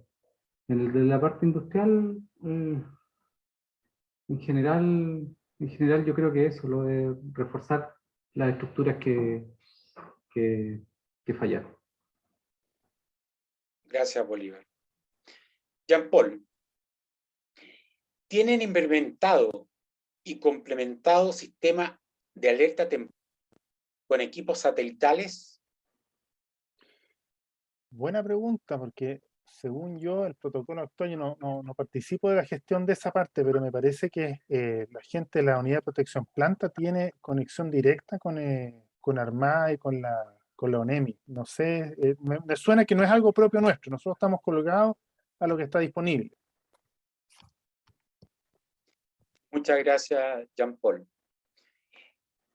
Bien, pues, solo queda agradecerle a cada uno de ustedes y a las empresas y a quienes trabajaron en ese momento en la emergencia de poder volver a la producción cada una de las empresas que ustedes representan. Y aquí hay una conclusión que ustedes lo han mencionado en las 3 exposiciones, que son los equipos de trabajo, las personas que con un objetivo liderado, con ese objetivo de lograr, pudieron en muy corto plazo volver a producir. En lo personal, no me queda nada más que agradecerle y darle a usted un par de segundos para comentar o despedirse de quienes hoy día han participado en este conversatorio. Mauricio. Ya, gracias, Pedro. Yo simplemente me aprovecho de despedirme de aquellos que estuvieron presentes en estas exposiciones. Espero que las imágenes de alguna manera hayan permitido echar a correr la imaginación, porque muchas veces uno cuando ya reparó o muestra las fotos, parece como todo fuera simple, pero la verdad que detrás de esto hubo mucho ingenio y mucho desvelo de muchísima gente para lograr resolver cómo sacar o cómo solucionar estos problemas. Así que espero que haya servido de alguna manera para generar ese espíritu del ingeniero de desarrollar esa creatividad y deseo de siempre buscar una solución a un problema. ¿Ya? Muchas gracias a todos y muchas gracias Pedro y al Colegio de Ingenieros de Chile. Muchas gracias, Mauricio. ¿Bolívar? Sí, bueno, muchas gracias por la invitación y muchas gracias por la atención. Preparando esta presentación, vienen al recuerdo los tiempos que, bueno, han pasado 11 años o 10 años, pero que parecieran tan lejanos, pero viendo las fotos y todo, vuelven los recuerdos. Fue una bonita experiencia ese recuerdo y sobre todo el logro de la recuperación de la refinería, haber participado en eso como un miembro más. Así que muchas gracias.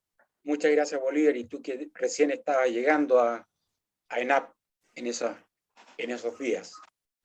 Gracias, Bolívar. Jean Paul.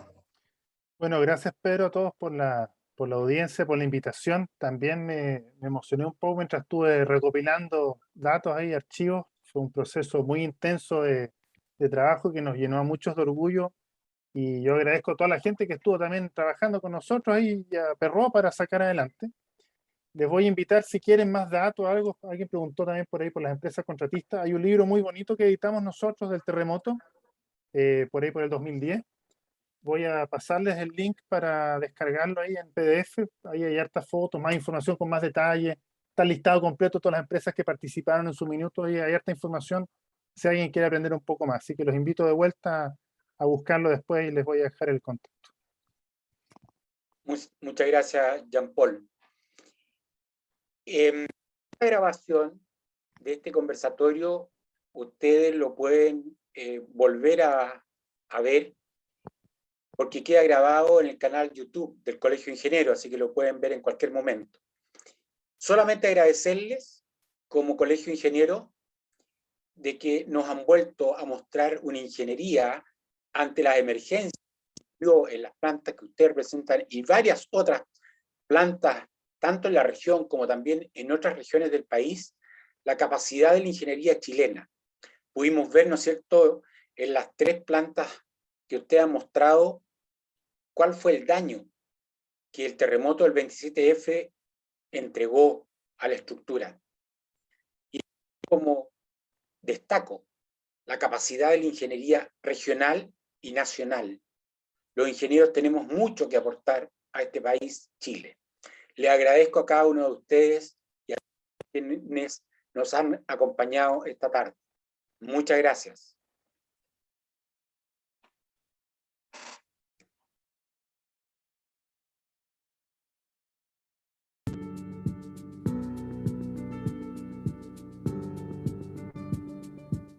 Hoy Jean Paul está pidiendo ya el link del libro.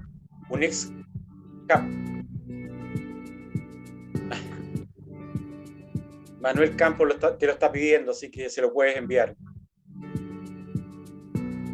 Saludos a Manuel ahí, yo les voy a pasar el link. Ok, pues que esté muy bien, muchas gracias. Chao Pedro, Jean Paul, Bolívar. Nos vemos por ahí. Que estén muy bien. Y Constanza, que está ahí detrás de cámara. Y muchas gracias, Constanza. Así es. Sí. Gran labor. Gracias, que estén súper bien. Chao, Vale, Ahí está Nov Constanza. Saludos. sí. Hasta pronto. Sí. Cerró. Bien, pues.